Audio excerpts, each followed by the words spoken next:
perpustakaan dari kelas HES 5A. Di sini saya akan mereview materi yang saya dapat dari perkuliahan Sosiologi Hukum. Pada pertemuan pertama, membahas mengenai pengertian sosiologi hukum. Pengertian sosiologi sendiri merupakan hubungan dan pengaruh timbal balik antara aneka macam gejala-gejala sosial. Contohnya antara gejala ekonomi dengan agama, keluarga dengan moral, hukum dengan ekonomi, gerakan masyarakat dengan politik, dan masih banyak lagi. Pengertian hukum sendiri merupakan seperangkat aturan yang sudah ditetapkan dan disahkan oleh pemerintahan untuk mengatur perilaku masyarakat. Pengertian sosiologi hukum menurut Suwerjono Swekanto pada buku Mengenal Sosiologi Hukum.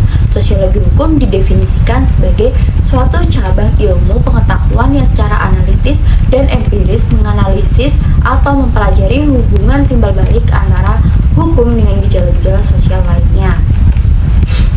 Hukum dan kenyataan masyarakat pada pertemuan kedua. Hukum Islam dan perubahan sosial. Perubahan sosial sendiri merupakan segala perubahan pada lembaga kemasyarakatan dalam suatu masyarakat yang mempengaruhi sistem sosialnya, termasuk nilai, sikap, perilaku di antara kelompok masyarakat. Karakter hukum Islam sendiri ada 4, yaitu pertama, penetapan hukum bersifat universal, yang kedua, penetapan hukum bersifat realitas, yang ketiga, menetapkan hukum berdasarkan musyawarah sebagai bahasan pertimbangan, yang terakhir, sanksinya didapatkan di dunia dan di akhirat. Pada pertemuan ketiga, membahas mengenai yuridis empiris dan yuridis normatif. Pendekatan yuridis empiris merupakan pendekatan yang dilakukan dengan langsung pada objek penelitian yang hendak diteliti guna mendapatkan data informasi yang diperoleh dari studi lapangan. Sedangkan pendekatan yuridis normatif yaitu pendekatan dalam arti menelaah kaidah-kaidah atau norma-norma dan aturan-aturan yang berhubungan dengan tindak pidana kesusilaan dengan cara studi kepustakaan, yaitu dengan membaca, mengutip, menyalin, dan menelaah terhadap teori-teori yang berkaitan erat dengan permasalahan studi lapangan. Pertemuan keempat membahas mengenai pemikiran hukum positivisme. Positivisme hukum adalah salah satu aliran yang terdapat pada filsafat hukum. Aliran ini mempunyai suatu pandangan di mana mengharuskan pemisahan antara hukum dan moral secara tegas. Positivisme hukum ada 2 bentuk, yaitu positivisme yuridis dan positivisme sosiologis. Dalam positivisme sosiologis, hukum dipandang sebagai bagian dari kehidupan masyarakat. Dengan demikian, hukum bersifat terbuka bagi kehidupan masyarakat. Keterbukaan tersebut menurut positivisme sosiologis harus diselidiki melalui metode ilmiah. Pemikiran hukum sosiologi jurisprudence. Pada pertemuan kelima, sosiologi jurisprudence merupakan salah satu aliran dalam filsafat hukum. Aliran ini memandang bahwa hukum yang baik haruslah hukum yang sesuai dengan hukum yang hidup di masyarakat. Aliran sosiologi jurisprudence dengan tegas memisahkan antara hukum positif atau the positive law dengan hukum yang hidup atau the living law. Hukum harus dipandang sebagai suatu lembaga kemasyarakatan yang berfungsi untuk memenuhi kebutuhan sosial dan merupakan tugas ilmu hukum untuk mengembangkan suatu kerangka yang dapat memenuhi kebutuhan sosial secara maksimal. Selanjutnya yaitu pada pertemuan ke-6 yaitu mazhab pemikiran hukum living law dan utilitarianisme. Living law sebagai produk budaya, hukum selalu eksis dalam setiap masyarakat. Karenanya, hukum tidak diciptakan, namun hukum ditemukan dalam masyarakat. Namun demikian, dalam sistem hukum Indonesia, the living law masih diakui dengan batas-batas tertentu, seperti pengakuan terhadap masyarakat adat serta hak-haknya tradisionalnya. Selanjutnya yaitu utilitarianisme, merupakan suatu aliran di dalam filsafat hukum. Aliran ini sebagai suatu aliran yang meletakkan asas kemanfaatan sebagai tujuan utama hukum. Manusia bertindak untuk mendapatkan kebahagiaan pada aliran tersebut. Selanjutnya yaitu pemikiran hukum David Emily Durkheim pada pertemuan ke-7. David Emily Durkheim lahir 15 April 1858 dan wafat 15 November 1917. Beliau dikenal sebagai salah satu pencetus sosiologi modern. Beliau mendirikan Fakultas Sosiologi pertama di sebuah universitas Eropa pada 1895. dan menerbitkan salah satu jurnal pertama yang diabadikan kepada ilmu sosial. Perhatian Durkheim yang paling utama adalah bagaimana masyarakat dapat mempertahankan integritas pada masa modern ketika hal-hal seperti latar belakang keagamaan dan etnik bersama tidak ada lagi untuk mempertahankan kehidupan sosial di kalangan masyarakat modern. Durkheim berusaha menciptakan salah satu pendekatan ilmiah pertama terhadap fenomena sosial. Durkheim merupakan salah satu orang pertama yang menjelaskan keberadaan dan sifat berbagai bagian dari masyarakat dengan mengacu kepada fungsi yang mereka lakukan dengan memperhatikan kesehatan dan keseimbangan masyarakat. Suatu posisi yang kelak dikenal sebagai fungsionalisme.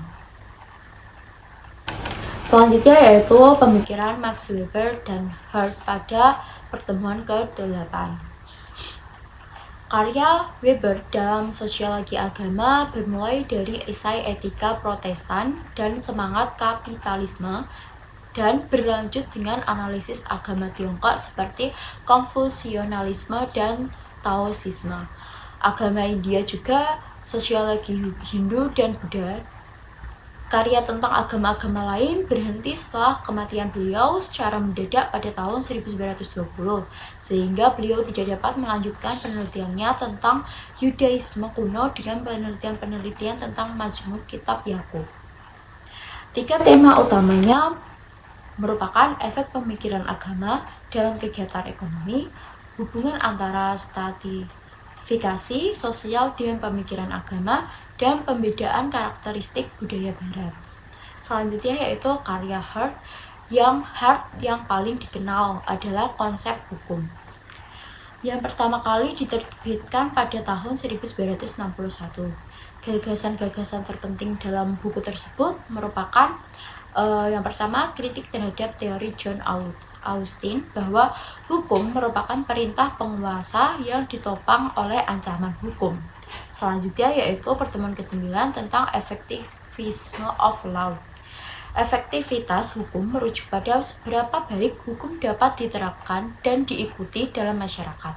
Dalam konteks tersebut, hukum tidak hanya dilihat dari peraturan yang tertulis, tetapi juga dari dampak nyata yang ditimbulkannya dalam kegiatan sehari-hari. Ketika hukum dianggap sudah efektif, berarti masyarakat memahami dan menghormati aturan tersebut. Contohnya, jika ada peraturan mengenai keselamatan lalu lintas, efektivitas hukum dapat diukur dari seberapa banyak orang yang mematuhi aturan tersebut, serta seberapa rendah angka kecelakaan lalu lintas yang terjadi. Jika banyak pelanggaran terjadi, bisa jadi hukum tersebut kurang efektif karena tidak diinternalisasikan oleh masyarakat. Pertemuan ke-10 membahas mengenai law dan social control. Untuk memenuhi kebutuhan masyarakat, maka perlunya terbentuknya hukum sebagai social control masyarakat. Diartikan sebagai pengawasan oleh masyarakat terhadap jalannya pemerintahan. Dengan demikian, social control bertujuan mencapai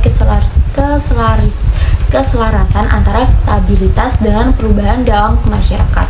Tujuan hukum adalah untuk mencapai kedamaian dengan mewujudkan kapasitas dan keadilan dalam masyarakat. Selanjutnya, legal pluralisme pada pertemuan ke-11. Pluralisme hukum diartikan sebagai keragaman hukum.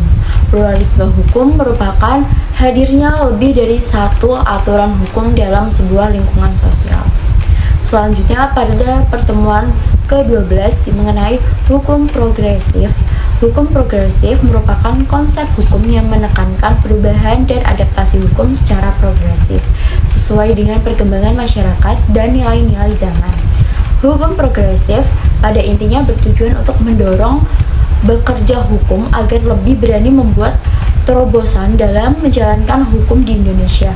Selain itu, pembentukan gagasan hukum progresif ini juga dimaksud agar dunia hukum tidak hanya dibelenggu oleh pikiran positivisme dan legal analytical.